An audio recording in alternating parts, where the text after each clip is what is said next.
7월 24일 월요일 황양수의 뉴스 브리핑 시작하겠습니다. 이제 본격적인 휴가철이 시작되었습니다. 저는 1년 내내 뉴스 브리핑을 하다 보니까 휴가라는 개념도 없는데요. 어느 날 길거리가 이렇게 한적해지고 차가 좀 작게 다니고 그러면 휴가철이구나 이런 생각이 들었습니다.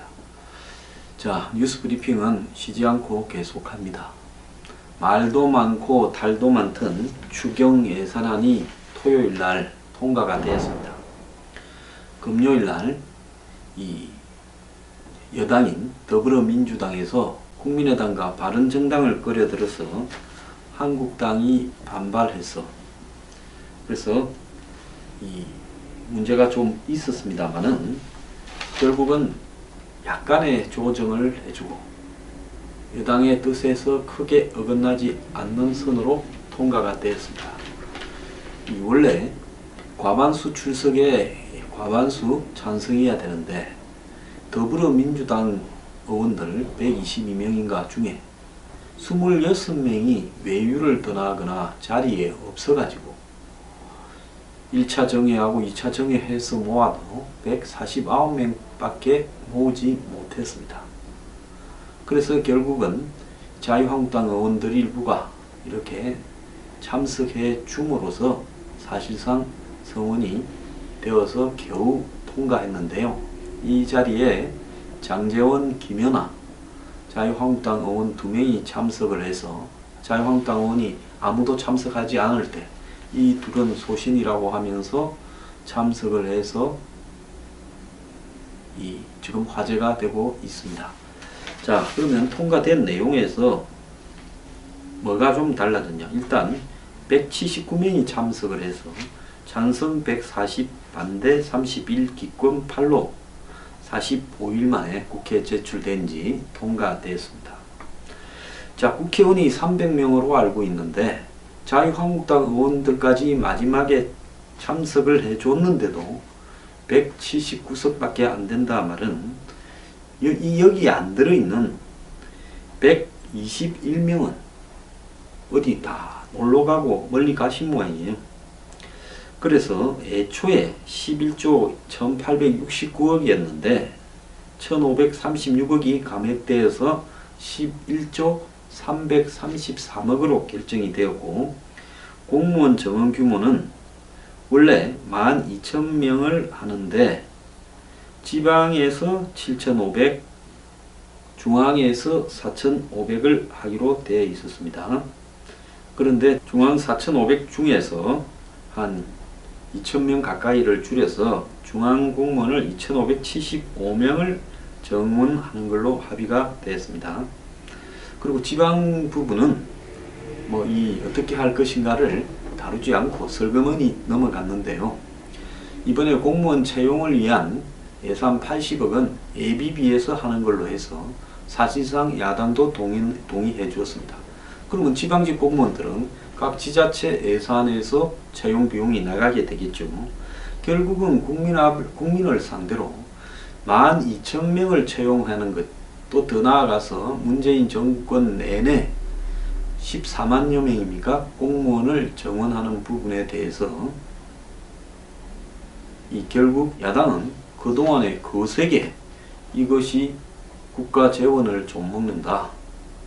앞으로 5년만 해도 28조가 넘어가고 문재인 정부가 계산한 것보다 11조가 많고 30년 동안 하게 되면 결국은 이것이 300조에 가까운 예산이 더 늘어난다. 한번 들어오기 시작하면 끝도 없다.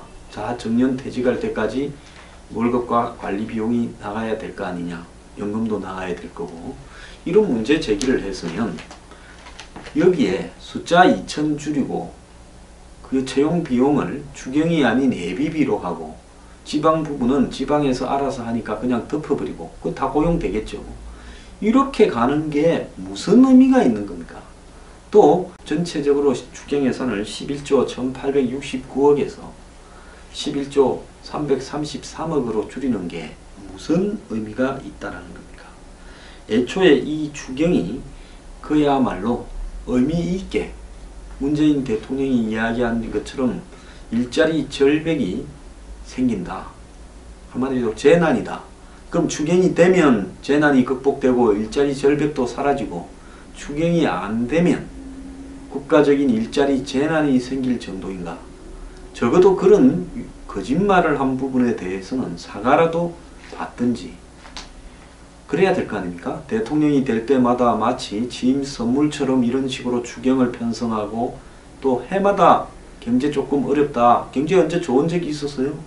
핑계 대어서 추경을 편성해서 선물 주듯이 곳곳에 뿌리는 이런 형태에 대해서 제대로 한번 국민에게 무엇 때문에 야당이 싸우는가라는 부분을 알리지도 못하고 싱겁게 싸움이 끝나버렸습니다. 요즘은 이런 문제에 있어서 마치 당론을 떠나서 크로스보팅, 즉 여당이 하는 일이라도 그렇게 내 소신이 또 국민을 위해서 옳다 하면 이 당리당략적인 정략적 판단이 아니라 당에서 욕을 먹는 한이 있더라도 참석을 해서 한 표를 던져야 되겠다. 이게 굉장히 멋진 것처럼 착각하는 사람이 늘어나고 있습니다. 솔직히 문재인 정부의 추경은 그야말로 이거 추경해봤자 은발에 오줌 누기도 안 되는 돈을 곳곳에 일자리라는 명분하에 던져서 한마디로 돈 낭비하는 데 불과하다고 저는 보고 있습니다. 저는 추경이라는 제도를 아예 없애버려야 된다라고 생각을 하는 사람입니다. 박근혜 정부에서부터 경제가 좀 어렵다 하면 역대 최대 규모의 추경이다 어쩐다 하면서 툭 하면 추경을 편성하는데요. 추경이라는 것은 정기국회 예산처럼 정부 부처를 하나하나씩을 통해 가지고 엄정하게 검증이 되고 책임질 수 있는 사람이 이렇게 확인되는 하에서 올라오는 예산도 아니고, 그야말로 정치적인 의지에 따라서 적당히 지시를 내리면 순식간에 후다닥 이렇게 만들어 올려서 그걸 쫙 이렇게 풀면 곳곳에 흩어져서 아무런 정말 돈이 어디로 가버렸나 흔적도 찾기 어려운 그런 류의 예산입니다. 그래서 지금 당장에 그렇게 급한 용도가 생겼다면 그것은 예비비에서 처리하는 게 맞고, 정치적으로 정부 여당이 중심이 되어서 추경을 편성하는 문제는 저는 하지 말도록 못하도록 해야 된다라는 생각입니다. 야당은 문재인 정부가 하는 추경의 본질을 까발리지도 못했고, 그렇다고 추경 중에서 허울뿐인 일자리 대책 관련 예산들을 제대로 삭감을 하지도 못했고, 더 나아가서 추경을 통해서 야당이 뭔가 정치적으로 보여준다라는 모습을 보이지도 못하면서 결국은 내부 반란자들만 나오는 꼴이 되어버렸습니다. 여기에 아무 생각 없이 처음부터 가담을 한 바른정당 같은 경우에는 솔직히 보수 야당임을 포기하고요, 그냥 더불어민주당과 합당을 하는 것이 좋다고 봅니다. 바른정당은 무엇 때문에 존재하는지 저는 이해를 하지 못하겠습니다. 경제정의를 주장해왔던 바른정당이라면 경제정의의 관점에서 보더라도 추경이 옳지 않다라는 거, 그야말로 곳곳에 선심성 나눠먹기 예산이 다 이렇게 자리 잡고 있다는 것을 몰랐느냐. 한번 그 내용만 보면 다 압니다. 지난번에 100대 과제 발표하고 지난주 추경 통과할 때까지만 해도 정세 이야기를 하지 않았습니다. 정부 여당은. 그러면서 이 178조가 들어가는 100대 과제를 달성하기 위한 방법으로 그 재원을 기존의 세출에서 줄이고 또 기존의 세입에서 자연 발생 증가분 이런 부분들을 이렇게 감안하면 178조가 충분히 나올 수 있다. 이렇게 이야기를 했는데요. 그런데 토요일날 추경이 통과되기 직전에 금요일날 오후에 법인세와 소득세의 최고 세율 관련해서 문재인 대통령이 기재부에서 충분히 반영을 해서 방안을 마련해달라고 이야기를 했습니다.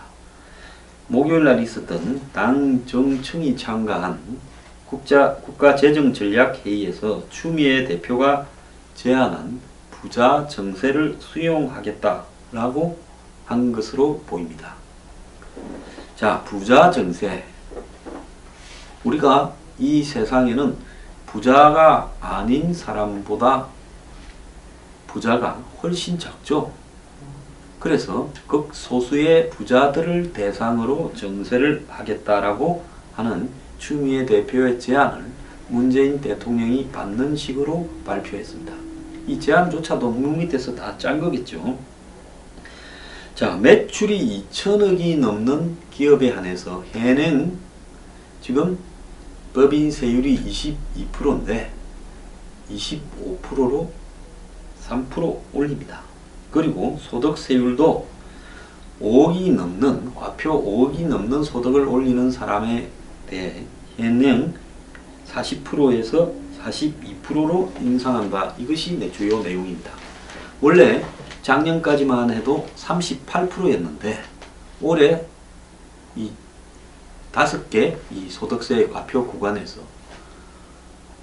40%로 늘었는데 그 구간을 하나 더 늘려서 5억 이상 같은 경우에는 42%로 이렇게 한다는 겁니다. 그러니까 올해 올린 이 정세 계획이 제대로 실현되기도 전에 다시 45%로 올리는 일이 지금 발표됐습니다. 우리나라에서 그 매출이 아닙니다. 과세 표준, 과표로 2천억 이상 초대 기업이 116개가 있다고 하고요. 그 다음에 우리나라에서 5억 이상의 초고소득자는 0.08%인 4만 명 정도 된다고 이야기를 하고 있습니다. 자, 우리나라의 이 과세가 우리나라의 부의 극심한 양극화에 비해서 제대로 되어 있지 않은 것은 분명한 사실입니다. 기업들 중에도 양극화가 심해가지고 한계 선상을 헤매는 기업이 대부분이고 일부 기업들만 잘 나가죠. 또 이 세금에 있어서 요리조리 빠져나가는 상류층들이 대부분이고 일부 고소득자만 사실 세금에 노출되어 있는 것도 사실입니다. 그래서 소득세를 가지고 매겼을 때 임대료나 부동산 또 각종 자본소득 등을 이렇게 공개되지 않은 형태로 해서 세금을 회피하는 사람이 굉장히 많고요. 여기 초고소득자 5만 명은 사실상으로 세원이 그대로 노출되는 그런 사람들이라고만 볼 수 있습니다. 그래서 이렇게 대기업과 초고소득자에 대해서 정세를 해서 얻게 되는 이 세금 증가 효과가 3조 8천억쯤 된다고 합니다. 자, 정부가 지금 5년간에 100대 과제를 달성하려면 178조를 투입해야 되는데 이 중에서 재정개혁을 통한 재원이 당초 112조에서 97조로 줄었고 세입 확대에 따른 재원이 66조에서 81조로 늘었습니다. 이것은 애초에 지출을 갖다가 조정하고 줄여서 하는 부분이 많았고 세금을 늘리는 부분은 적었는데 실제로 안을 입안하는 과정에서 줄일 수 있는 것은 한계가 있다고 보고 112조를 줄인다고 하다가 97조로 줄였고 이 세금을 더 받는다 하는 부분은 66조에서 81조로 15조가 늘었습니다. 그러면 이 15조를 5년으로 나누면 연간 3조 이상을 더 걷어야 된다. 그래서 연간 3조 이상을 누구한테 받는가라고 했을 때 과표 2천억 이상의 기업과 또 더 나아가서 이 연 5억 이상의 과표를 소득세 과표를 버는 개인에게 이렇게 한마디로 거두겠다라고 결정을 한 겁니다. 그러면 3조 8천억 중에서 2천억 이상의 순이익을 얻는 그런 슈퍼 대기업들 중에 이들이 내야 될 돈이 얼마일까요? 2017년에 이들이 지금 예상되는 수입이 작년보다 많이 늘어서 14조 한 800억 정도 버는데 세율을 22에서 25%로 올리게 되면 세금 전가액이 1조 7,800억 정도가 되어서 1조 7,800억이 더 늘어난다는 겁니다. 그래서 합쳐서 15조 8,600억 정도를 내게 된다는 거고, 그러면 나머지 2조 정도는 누가 또 낸다는 거냐? 그것은 4만 명 이상의 과표 5억 이상 소득세를 내는 사람들이 내야 될 부분이라고 봅니다. 자, 정부가 1년에 3조 8천억을 더 증액시키겠다. 그것은 자기들이 써야 되겠다라는 이 100대 과제의 목표를 달성하기 위한 거다. 그래서 정세 없는 복지 없다라고 하는 부분을 이렇게 실현시키겠다고 나왔는데, 왜 하필이면 이렇게 슈퍼리치들한테서 더 받아내는 방법을 택했을까? 그렇다고 3조 8천억이라 하면 많은 돈이지만은 기왕에 조세 개혁을 하겠다면 슈퍼리치들한테 3조 8천억을 더 그다 내는 것 뿐만 아니라 슈퍼리치들 뿐만 아니라 이 우리 사회의 다수가 세금을 제대로 내지 않고 있는 부분을 근본적으로 바로잡는, 즉 소득 있는 곳에 세금 이따를 실어내야 되는 것 아니냐라는 겁니다. 자, 조세 저항이 큰 면세자들 그리고 종교인 과세 등에는 매우 소극적이다라는 비판도 나오면서 재벌하고 고소득층만 타깃으로 하느냐, 보수 언론이 그렇게 말을 하고 있는데요. 이 말도 사실은 틀린 부분입니다. 우리나라에 세금을 제대로 내지 않는 국민들이 보편적으로 너무 많다라는 거고요. 물론 자영업자들이 어려워서 세금을 못 냅니다만은 솔직히 세금을 내는 국민이 많지 않습니다. 근로소득세 면제자가 전체 국민 중에서 46.5%, 절반에 가까운 국민들이 근로소득세를 내지 않습니다. 법인세를 안 내는 기업이 전체 중에 47.3%입니다. 그러니까 근로소득세를 안 내는 개인이 46.5, 법인세를 안 내는 기업이 47.3이면 기업이나 개인의 절반쯤이 세금을 아예 한 푼도 안 낸다는 걸 이야기를 하는 겁니다. 저는요, 적게 벌어도 최저임금을 받아도 세금을 내고, 세금을 조금이라도 내고 상징적으로 그 세금을 낸 데서 자신이 정부에 의해서 최저임금 일부를 보존받는 이런 방식으로 가야 된다고 봅니다. 그래서 아예 마이너스인 사람도 100원을 내든 10원을 내든 세금을 다 내게 해야 된다는 거고, 그런 다음에 거기에 대한 어떤 정부의 지원이나 보조가 필요하다면 그것도 내야 되는 거 아닌가, 이렇게 생각을 하고요. 세계가 다 법인세를 내리는데 한국이 25%라면 OECD 평균을 넘는다라는 일부 재벌 편을 드는 언론의 보도도 사실 틀린 부분은 있습니다. 실효세율을 한번 보십시오. 한국의 대기업들의 실효세율, 즉 비과세 관면, 면세를 다 제외하고 나면 실질적으로는 17%도 안 내고 있다라는 이야기가 많습니다. 그렇다면 22에서 25로 몇 대기업들만 탁 찍어서 이 사람들한테 받아야 되겠다 하기 전에 실질적으로 이들이 받고 있는 비과세 관면 부분을 이것이 과연 해줘야 되는가, 그걸 사실 취소하고 없애는 게 더 낫지 않은가 하는 생각입니다. 우리나라에 과표 2천억, 순이익 2천억 이상을 내는 기업은, 여기에 적용될 기업은 116곳이고 정부는 세수 증가가 2조 7천억이라고 보고 있습니다. 일부 언론은 1조 8천억 정도라고 보고 있는데요. 누가 맞는지는 앞으로 그다 봐야 할 건데 어쨌든 1조 정도의 갭이 있습니다. 그래서 정부는 기업에서 2조 7천억을 더 거두고 초부자 개인에게서 4만 명인데 1조 800억을 더 거두겠다. 그러면 합쳐서 3조 7,800억 정도가 될 거다라고 예상하고 있습니다.